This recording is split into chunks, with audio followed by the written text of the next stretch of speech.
Welcome back to the deep dive.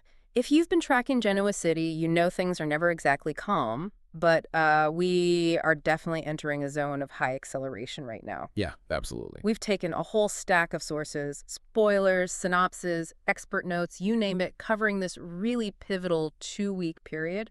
We're talking October 27th right through to November 7th. And that timing, it's just crucial, isn't it? Yeah. This is the lead up, the strategic setup, and then bam, the first full week of November sweeps. Right. So this isn't your slow burn drama anymore. Right. This is where plots basically hit the ignition switch. Okay. So our mission today really is to cut through all the noise, extract the key strategic moves, the big emotional betrayals, and give you a crystal clear roadmap. Because it sounds like everyone's about to make some pretty catastrophic decisions. Oh, absolutely. Every major player. It's intense. So the narrative pillars holding this all up, they seem huge. First, there's this AI crisis, like a tech Cold War that's about to go hot. Yeah, and really shift the corporate power balance. Yeah. Massively. Then second, we've got forbidden romance colliding dangerously with commitment. Looks like one relationship is right on the verge of full-blown betrayal, crossing that threshold. And third, there's this high-stakes family crisis unfolding out in Los Angeles. It seems like it's escalating into actual physical danger for a couple of key characters. Right, and at the same time, it's creating this perfect distraction back home, allows all sorts of chaos to just flourish while everyone's looking the other way. It really is the perfect storm, though. It totally is. So to navigate it, you really need to focus on 3 critical movements, I think. Okay. First, Kane Ashby's urgent scramble. He's trying to mitigate damage he arguably caused. Right. Second, Sharon Newman's quest for truth. It sounds perilous, putting her and Nick right in the line of fire. Okay, yeah. And then framing everything, just everything, is Victor Newman. He's leveraging all this crisis to make these surprising deals. Deals guaranteed to backfire on pretty much everyone but him. Classic Victor. All right, let's dive right into that corporate battlefield then. The AI. Okay, let's unpack this AI crisis. And yeah, we have to start with the character who kind of lit the fuse, right? Kane Ashby. He thought he could somehow contain this world-altering tech. And now he's facing the music for a mistake he made, like before our story even picks up. Exactly. The scene is set immediately. Monday, October 27th, Lily Winters meets with Kane. Okay. And she's fully intending to just end this threat. She expects him to hand over this controversial AI program. Right, the one she wants destroyed. Yeah, and sources suggest it's way more than just, like, predictive software. It sounds capable of deep market manipulation, serious data theft. The works. She wants it gone. For good. But that expectation gets shattered pretty fast, doesn't it? Instantly. Kane has to confess. The AI, it's been stolen. Oh, boy. And critically, he names 2 immediate suspects. Victor Newman or Phyllis Summers. That tells you everything right there. It's either corporate brute force or just pure chaotic disruption. Exactly. And the stakes are just monumental. Kane's worried that if Victor has it, he'll use it like a surgical weapon against Jabot. And Kane will get the blame. Since he admitted having it. Yeah. She could be facing career ruin, maybe even legal trouble. It's bad. What's fascinating, though, is Lily's reaction. You said she doesn't blame him for the theft itself. No, not entirely. Or even for having it, really. She blames him for admitting he had it in the first place. Ah, okay. So that made him the target. Precisely. It dragged Jabot right into Newman Enterprises' crosshairs. It's a failure of corporate strategy, you see. Not just, like, bad security. Gotcha. So Kane's in damage control. Full-on damage control. Yeah. He vows he'll fix it, he'll get the AI back, destroy it with Lily. But Lily's the realist here. Oh, yeah. She gives him the crucial timing assessment. They need to move ASAP. Like right now. Why the rush? Because the moment the thief, whoever it is, gains control and uses it to shore up their own defenses, build firewalls, exploit its analytical power, that AI becomes basically impossible to retrieve. So they're already playing catch-up. Totally. And the gap is widening by the hour. They are losing ground fast. And as we kind of hinted, they are already too late, aren't they? Yeah. Sadly, yeah. The urgency is validated almost instantly. We learned Kane's suspicion about Phyllis. It was partly right. Okay. She was apparently really worked up that Kane wouldn't use the AI for chaos. So her motive wasn't profit, it was disruption. She was like it. Destruction, maybe revenge, maybe just the thrill of watching things burn. Yeah. Phyllis, right? Yeah, sounds about right. So this sets up a classic power play. Textbook. Tuesday, October 28th. Phyllis, the thief, goes straight to the top. To Victor Newman at the Newman Ranch. Wow. Okay. She admits she stole the AI, apparently swiped it from Tucker originally, the sources say. Interesting detail. Yeah. And she's not there begging for mercy. She's demanding a deal. She wants Victor to make her an offer if he wants to use this thing. Bold. Very bold. So Victor's move, the sources called it surprising. That's the key word. Surprising deal. Why surprising? We gotta speculate a bit here. Maybe it's surprising because Victor actually pays her cash. That'd be unusual for him. He usually finds ways to get things for free. Sure. More likely, though, the surprise is the nature of the concession. Maybe he promises her a position. Or, and this feels very Victor, he promises her immunity. Immunity from the theft investigation. Right. Knowing full well he'll probably betray that promise down the line. That feels right. He's willing to buy intelligence or chaos if the price is just a promise he doesn't intend to keep. Exactly. He values the immediate power of the AI more than anything else. He sees Phyllis as a tool, basically, a necessary but very temporary agent of chaos. And Phyllis, she knows Victor's reputation, but she still thinks she can outsmart him. Seems that way. The sources confirm right after the deal she's busy protecting her interests, specifically related to this AI scheme. Trying to build firewalls against the inevitable double-cross? Oh yeah, legal ones, corporate ones. But let's be real. Those guardrails are like tissue paper against the full force of the great mustache. Yeah, probably not going to hold. So the threat is real now. The AI is likely moving from Phyllis the rogue to Victor the strategist. And the target is Jabot. Kane sends that cryptic message to Jack Abbott. Serious potential threat. And Jack reacts how? Immediately. Jack knows the game. Thursday, October 30th, right on the eve of sweeps, Jack goes all out to protect Jabot and the Abbotts. Okay, so full defense mode. Massive defensive maneuvering. He's not waiting for the hit, he's anticipating the attack vector. And the sources wonder if they'll confront them directly, Phyllis and Victor. Yeah, it's a critical question. Given the threat level, this AI could wipe out years of work. Jack can't afford to wait, can he? No, he needs intel. Exactly. A direct confrontation, even if it escalates things, might be his fastest path to knowing what kind of attack is coming. While Jack's planning defense, what's Victor doing? There's something about Michael Baldwin. Yes. This is really revealing. Victor's preemptive legal move. He gives Michael Baldwin a second chance. Bringing him back into the fold. Potentially wants him back as his high-powered fixer, precisely while he plans to deploy this AI weapon. That tells you how dirty this whole thing is going to be. Absolutely. Victor knows it'll generate legal fallout, ethical questions, PR nightmares. He needs expert mitigation, like yesterday. But hang on. Michael Baldwin. Yes, his moral code is flexible for the Newmans, but even he has lines, right? That's a fair point. If this AI is as bad as suggested, manipulating markets, maybe hurting regular people, could Michael actually go along with that? It's a huge question mark. If he disapproves and Victor pushes. We could see a major crack in Newman's legal defense right when they need it most. It's a brilliant point, and yeah, the sources do hint at potential friction. Michael might not be the only one either. There's speculation that Victor using the AI might anger other Newmans trying to keep the peace. Like Nikki, maybe even Adam, who sometimes, favors the Abbotts staying stable. But here's the kicker, right? The LA situation. Exactly. Yeah. That's the massive strategic reality. Yeah. All the Newmans who might object.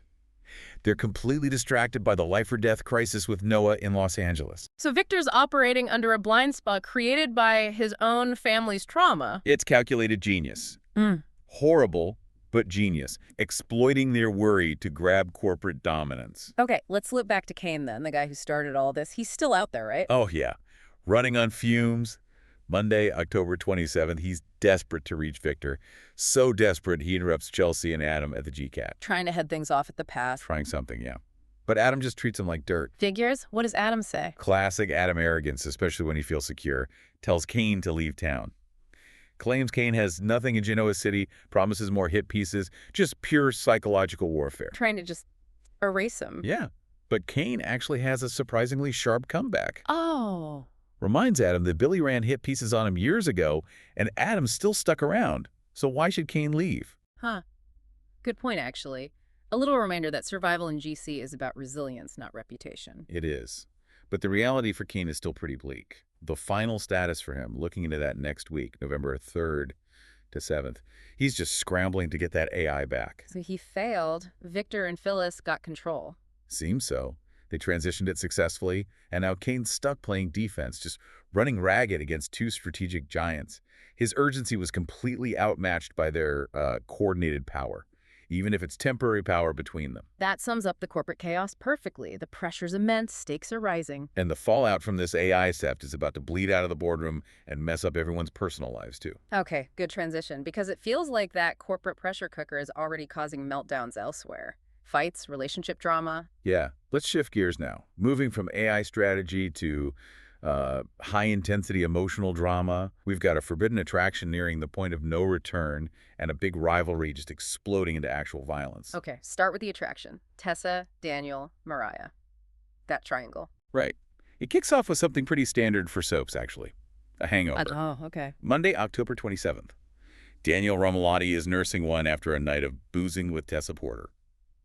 But Phyllis, she immediately senses danger. Phyllis's mom radar is pinging. Oh yeah, it's hyper-tuned for Daniel's vulnerabilities. Yeah. She's instantly worried, fears Daniel will get hurt because Tessa's married. She loves her wife, Mariah. And Daniel has a history of bad relationship decisions. Exactly. Littered with them. Phyllis sees the pattern repeating before Daniel even wakes up properly. And the sources add something really dramatic here. About a dream. Yeah, this is fascinating. Tessa has this really steamy dream about hooking up with Daniel. Okay. Desire bubbling up. Totally. A clear sign of repressed feelings.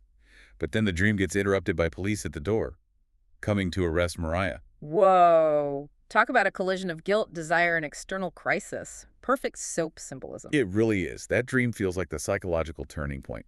Tessa wakes up, still hungover, invites Daniel for breakfast at the GCAC. And they talk about the kiss, the drunken kiss from the night before. Inevitably. And Daniel, he actually tries to do the right thing here. He wasn't that tipsy during the kiss, apparently. Okay. So he cites her marriage to Mariah as the absolute reason things cannot go further. He's trying to pull a moral emergency brake. But there's always a but. There is. Then comes the line that just shifts this whole dynamic. Tessa responds by saying she thinks her marriage might be over. Wow. Okay, that's not just an offhand comment. No, that is a clear, blinking, well, maybe not green, but definitely yellow flag. Proceed with caution, maybe? Or maybe just proceed. It sounds like permission. It totally is. Yeah. It removes the primary moral obstacle in Daniel's path, right? Psychologically, he's now kind of freed to pursue her because in Tessa's mind, the wife is already emotionally out of the picture. That one line changes everything. It moves it from accidental flirtation to imminent betrayal. Fundamentally, it's not something to resist anymore. It's something suddenly achievable. Still dangerous, obviously, given Mariah's situation, but achievable. And think about the weight of that line. If Tessa's admitting her marriage might be over, what does that say about the stress Mariah's legal troubles have put on them? Right. The physical distance the plot created is now becoming real emotional distance. And it just paves the way for Daniel to step right into that gap. So the eventual betrayal, when it likely happens, might be framed differently. Not just cheating, but two broken people reaching for comfort. Yeah. Which, in the soap world, often makes the fallout even more catastrophic for the innocent party. Which is Mariah, dealing with her own crisis. Brutal. Okay, so from that internal turmoil, let's go to a very external explosion. Billy versus Adam. Ah, yes, the grudge match. Yeah. Tuesday, October 28th. This is when Billy finally snaps. Looks like it. Adam Newman, running his mouth as usual, just pushes Billy too far, pushes all the wrong buttons. And Billy? Snaps. Punches Adam hard. Adam collapses onto the floor in the GTAC lobby. The sources call it brutal. Wow. In public. Yep. A massive public loss of control for Billy. And the consequences must be immediate. Who sees it? Chelsea Lawson watches the whole thing. And the sources flag it as a potential headline moment. Of course. This connects right back to Billy's recklessness, doesn't it? This isn't just satisfying rage, it's self-sabotage. Completely. It jeopardizes his standing with Jack. It hands Adam leverage. It could even impact custody stuff. It's the return of impulsive Billy. Exactly. The guy who struggles with control, especially where Adam's concerned. And this is precisely the kind of instability that would make Sally Spectra, question everything. Right. She's relying on him to help run Abacom. Needs stability. And she's getting the opposite. The corporate chaos is directly fueling this public fight. Right. It just reinforces this idea that Genoa City's elite are all kind of unhinged. Does the friction continue? Or does the punch end it? Oh, it continues, but shifts. Wednesday, Billy annoys Phyllis by interrupting a meeting she's having at the GCAC. Possibly the one with Victor setting up the AI deal. Okay. And the sources speculate, could Victor use this? Billy assaulting a Newman. Threaten charges, maybe. Force Billy to back off corporate attacks. Leverage. Victor gains leverage just by watching his enemies beat each other up. Classic Victor. But then, by Thursday, the dynamic flips again. Billy and Phyllis are seen swapping info. An alliance of convenience. Textbook. Yeah. They're both kind of outside the Newman power structure right now. Both hate Victor and Adam. So now, Victor's AI plan has two highly unpredictable, chaos-loving individuals actively working against him. Potentially. Which adds another layer of volatility to everything. Okay, amidst all this, let's check in on the parents. The Romulatis. Danny's back. Daniel Romalotti is there, yeah. Yeah. Concerned father for Daniel. But he can't escape his history with Phyllis, obviously. And Phyllis being Phyllis. She can't resist taking a shot. Insults Cricket Blair. Tells Danny his life with the bug will be dull. Ugh. Same old Phyllis. It's her toxic inability to let go, especially when she feels vulnerable. And Danny's reaction. He actually gives some pretty sharp insight into her character.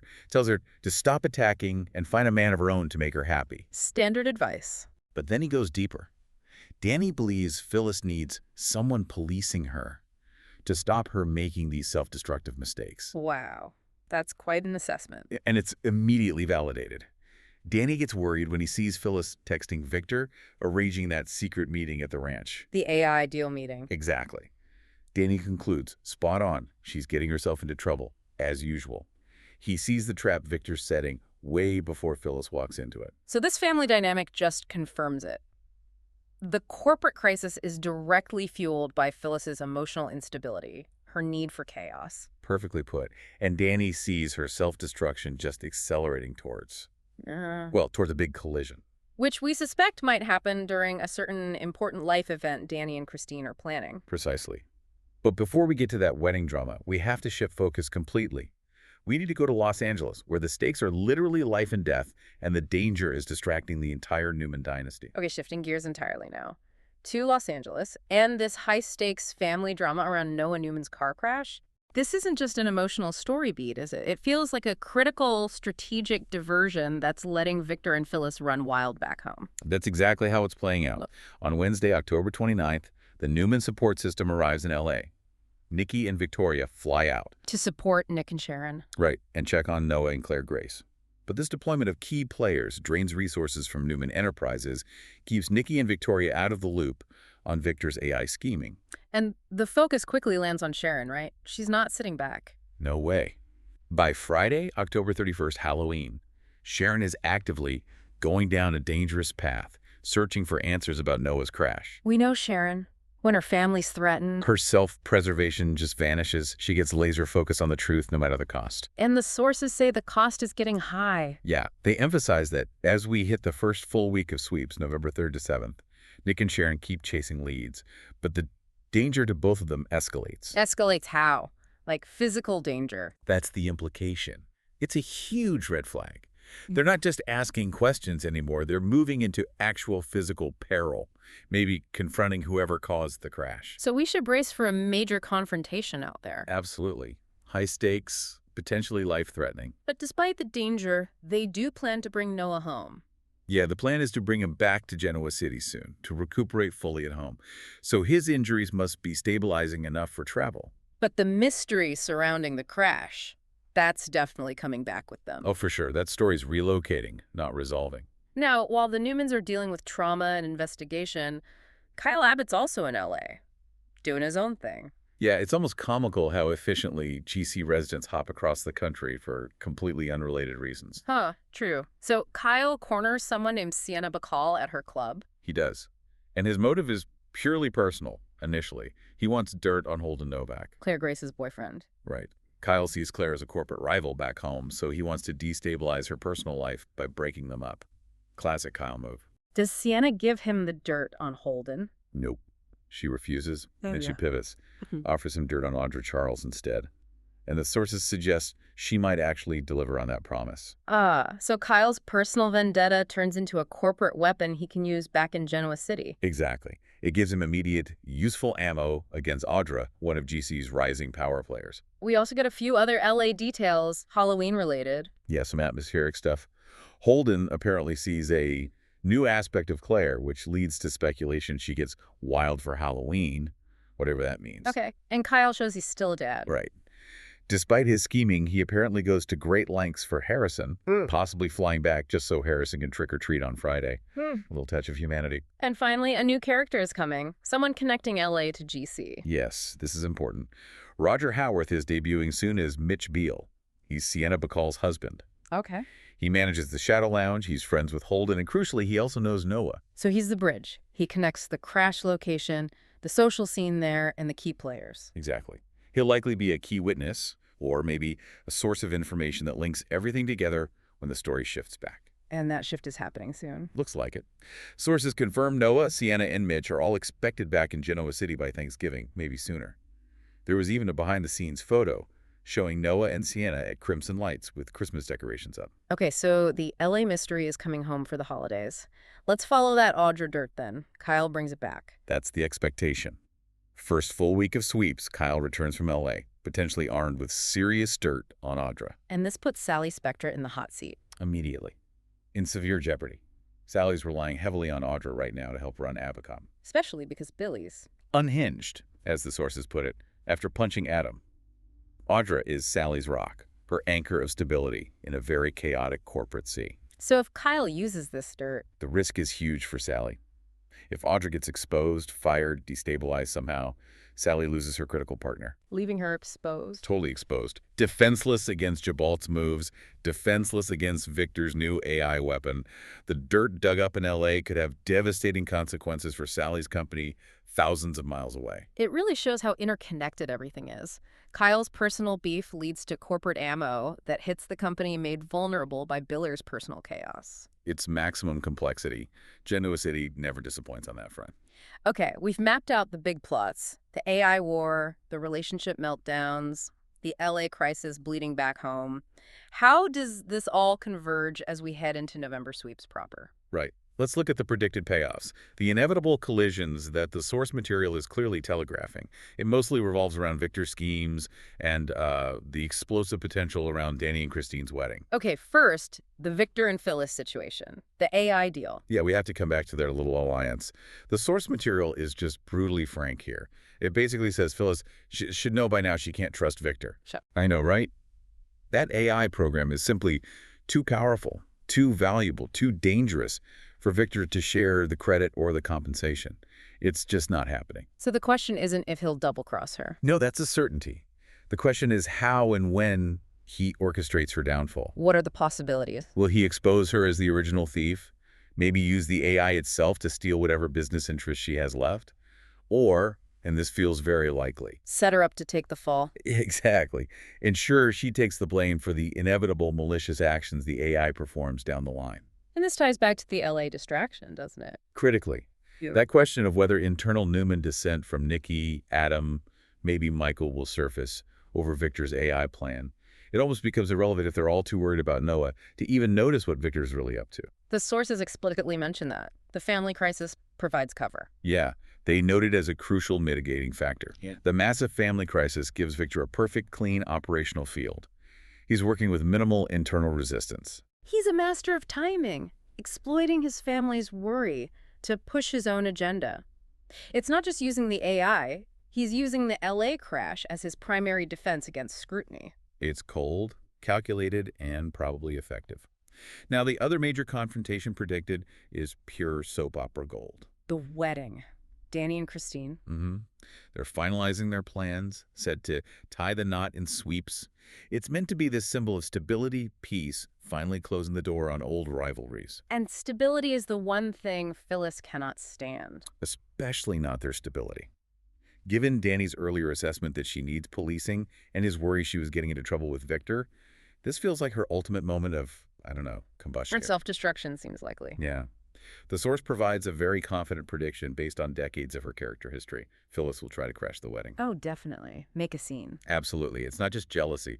It's an act of sheer, calculated, destructive chaos. Triggered by everything else falling apart for her. Gotta be.